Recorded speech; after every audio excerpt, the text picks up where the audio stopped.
Is there a direct amount of cash collected that was tied to the info product or any of the offers that you guys sell when it came to the YouTube end specifically? I average like hundreds of thousands every single month, so it was a part of that. I think we did around like 680K total views in the time frame that we ended up working together. We had a few vids that did 100K, a few over 50K. If someone's on the fence working with CCM, what would you tell them honestly? If you're not the expert, just go find the people who are. It's a simple recipe.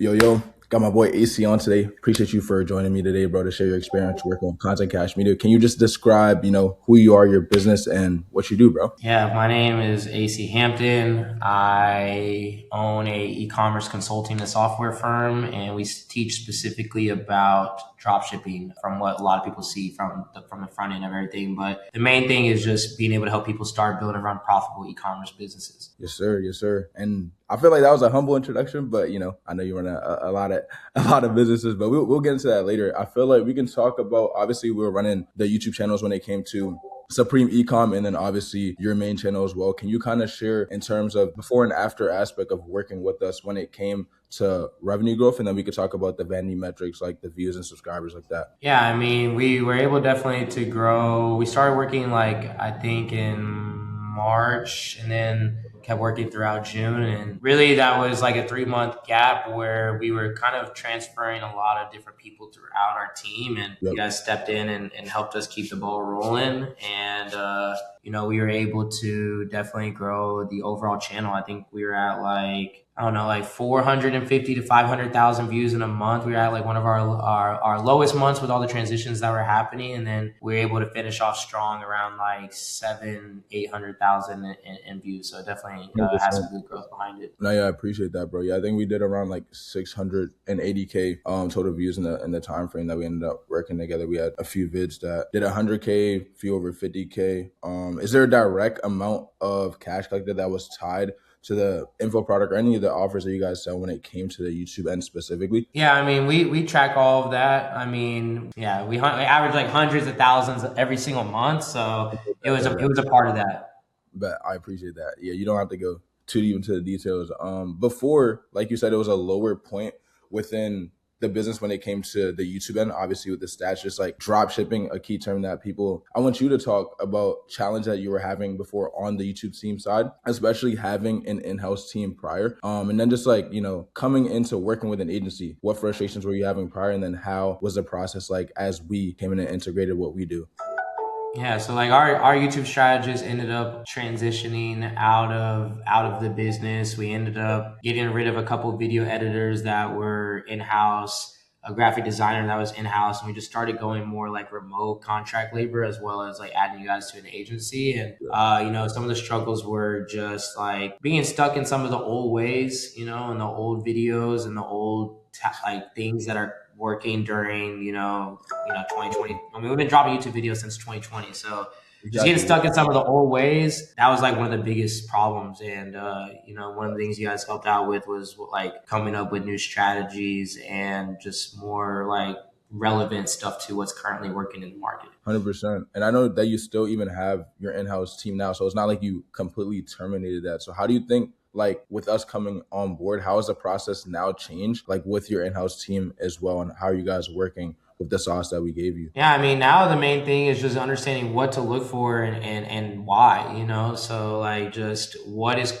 not just working in our niche, but what is working in other niches, and how can we pull that for ourselves, what to look for in an outlier. And like pretty confident being able to say like before a video is actually put out, like if it's gonna be like one of those ones or not. Yeah, for sure. 100%. That's how we felt about that the challenge video, which did end up hitting 100K. The AI video that is about to hit 100K as well. Like certain ideas, you can kind of just like you felt it yourself too. And I feel like us giving you insight on how ideation works, on how YouTube works, and how it is tied to your business allowed you to come up with even banger ideas that you would share to us, and we could actually bring those to life, which I think is another add to kind of share. When it comes to, obviously you have a whole team and operation around you when it comes to the YouTube recording stuff. I want to talk about time commitment on your end when it came to just like showing up to make the content. How did you feel our team collaborated there? And just like the responsibilities that you had to take care of compared to like what we were handling, because we run a done for you service. So I'm just curious on how you see that. Yeah, so you guys stepped in on the strategy side. You guys stepped in on helping finalize the scripts, revisions on the editing, and getting the thing like posted, and then the post analysis, decision making, like changing thumbnails, changing titles, Yep. things like that. So for me, like what was on my plate never really changed because like the system's always been built out. So I was more of just like the face of it, and the guy who, records and gets on camera.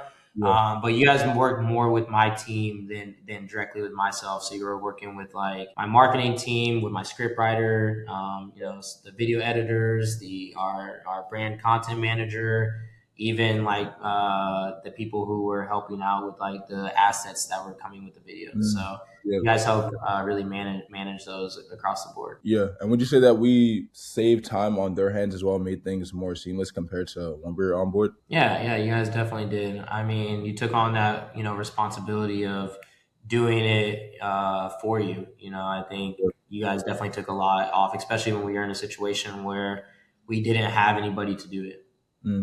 Yeah, especially him leaving the company at that point definitely makes sense too.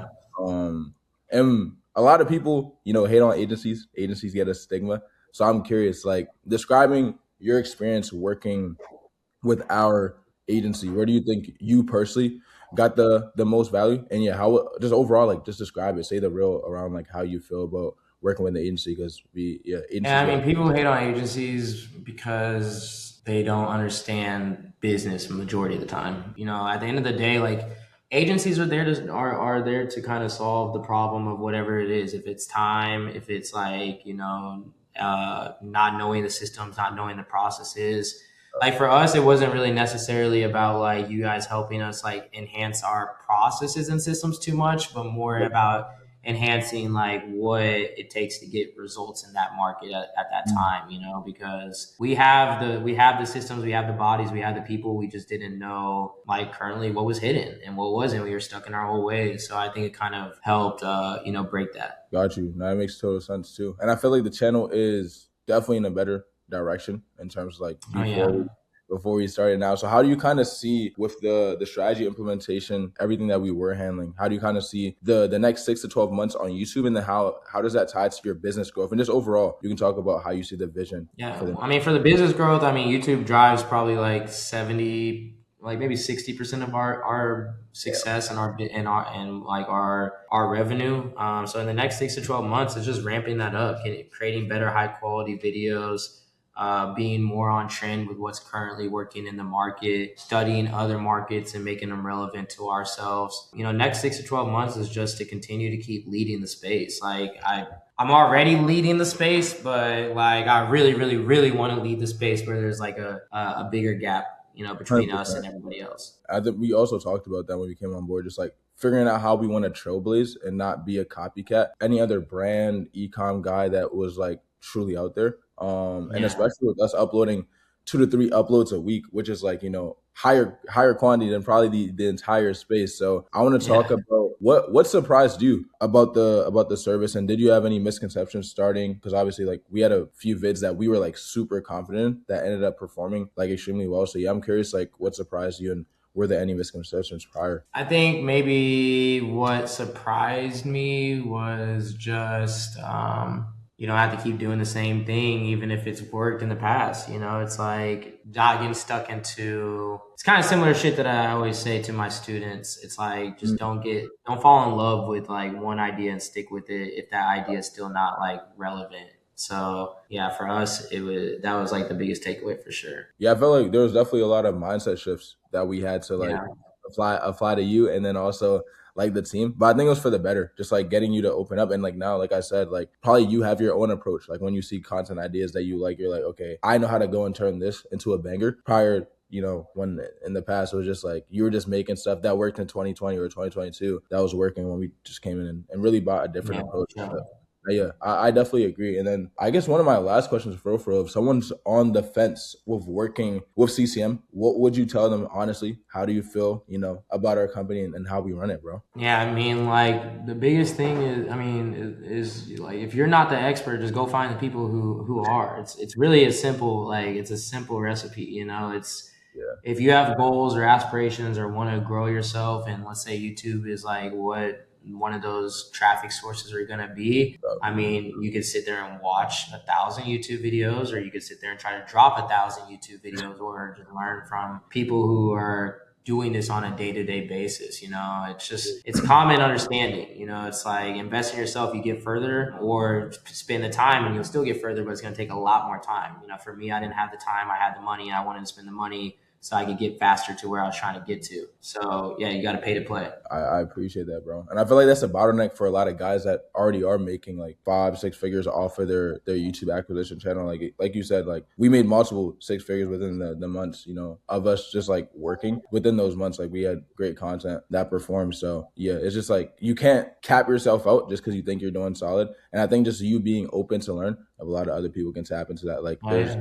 there's so much that can be done. You Besides gotta that, drop your pride, man. You gotta drop your oh yeah, pride. for I've been sure. doing this shit for 6 years, and I still I have no problem dropping my pride and being like, okay, let me learn, something else that's currently working that maybe I don't know. So there's never a right or wrong time to do it. For me, it was just about wanting to continue to keep growing. And what would you say you learned from those, let's say the top performing outlier videos that we put out? The one, maybe like the challenge video that has 100K plus, the recent AI video that's about to hit 100K, the other ones that are past 50. What would you say you learned from those specifically? I mean, for the challenge video, it's really about like sometimes putting in effort for like the long term game. Mm, The challenge video didn't just like go absolutely crazy like in month one, but it's definitely like just still just steady cruising on like a day to day basis. And that one was because of like the effort that was put into it. But then we also have like the other videos that have just popped off like really quick, like within like a 7 to 10 day basis. And that's because of like understanding the trends that were happening. So